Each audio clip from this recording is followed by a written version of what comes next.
Hi, so I'm going to help you unpack your brand new clock and get it set up and working on your wall at home. Maybe you purchased it online or at a store or from us at a fair, but it came in this box, which is handy and protects it, but there's a little unpacking to do, so you lift it out of your box like so.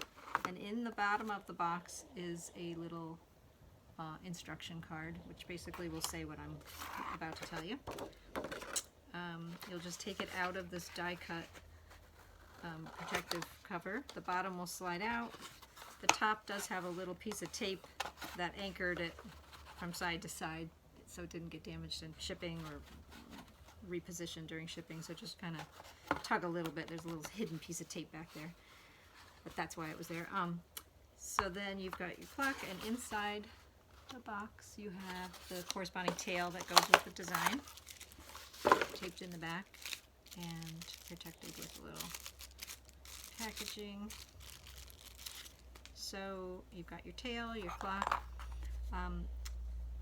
On the back is your motor, and you just want to take note that this stem that the pendulum will hang from, the tail will hang from, is in a little clicked locked position. You'll just unclick that so it swings freely.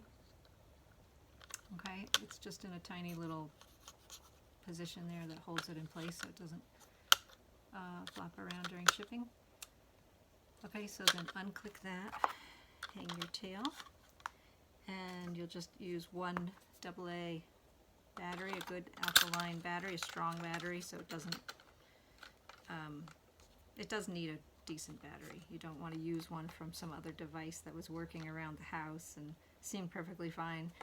It needs to be a strong new battery, and if it is in fact that, it'll go for about a year to a year and a half, 2 years.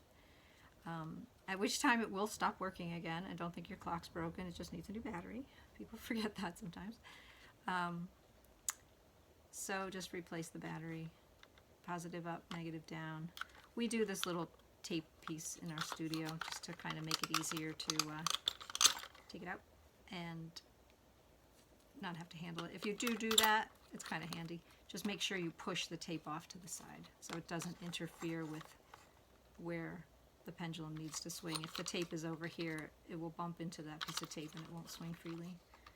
Okay, so you want to hang it flat against the wall, ideally from a little screw or a small nail, not a push pin. Push pin tends to tilt it against the wall because it has a weird shape to it, the top of it.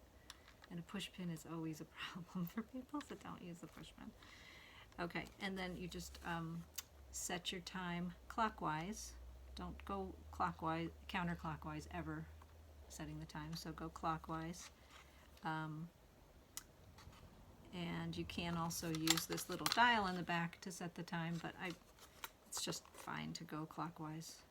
Okay, just make sure it's calibrated on the hour. You could bring both hands back up to noon.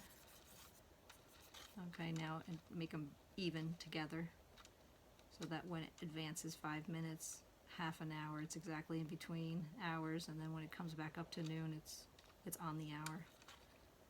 Okay, and a good battery, like I said, should go a year to 2 years.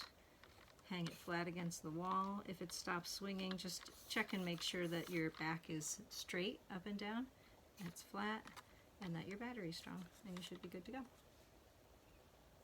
There you go.